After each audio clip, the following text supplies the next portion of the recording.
সেদিন একটা ইউটিউবে ভিডিও দেখেছি, এক নারী, তার বয়স প্রায় 20 থেকে 22 বছর হবে। তাকে জিজ্ঞেস করা হচ্ছে বাংলাদেশের সুপারস্টার নাম কি? সে বলছে সাকিব আল হাসান, সাকিব খান, দুজনের নাম বলেছে। এরপর বলছে আর সুপারস্টার ইন্ডিয়ার, ভারতের, বলে সালমান খান। হলিউডের টম ক্রুজ। এশার নামাজ কয় রাকাত? আর পারে না। এখন আছে সেই ভিডিও ইউটিউবে। হ্যাঁ, এটাই বাস্তবতা। আপনি এখানে জিজ্ঞেস করলে এখন 11 জন প্লেয়ারের নাম গড়গড় বলে দিবে। আপনি এখন 10 জন জান্নাতের সুসংবাদ প্রাপ্ত সাহাবার নাম জিজ্ঞেস করেন তো, 5 জনও পারবে না। কেন? কেন পারবে না?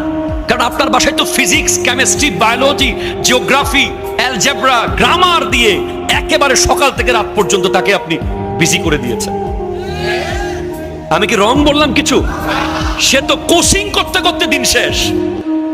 সে সকালবেলা ব্যাগ নিয়ে বের হচ্ছে, রাতের বেলা এসে শুয়ে যাচ্ছে।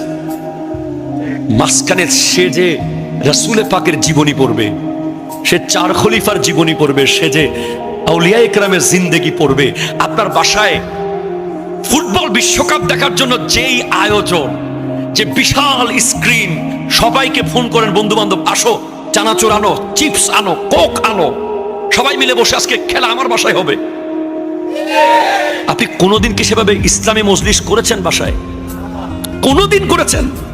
বছরে একবার করেছেন যে পরিবারের সব সদস্যরা বসবে, আমরা কোরআন শরীফ নেব, যারা একে অপরের সাথে বসা জায়েজ ওরা সবাই বসবে, কোরআন শরীফ নেব, একটা কোরআনের অনুবাদ নেব, আলহামদুলিল্লাহি রাব্বিল আলামিন একজন বলবো, অনুবাদ করব, আরজন আর রহমানির রহিম মালিক ইয়াউমিদ্দিন ইয়াকা না'বুদু ওয়া ইয়াকা নাস্তাঈন, এবং সূরা ইয়াসিনের অনুবাদ শিখেন, আপনারা তাফসীর শুনেন, পড়েন, হাদিস পড়েন, সপ্তাহে একবার করেন, মাসে একবার করেন, তারপর আপনার মেয়ে নেককার হবে।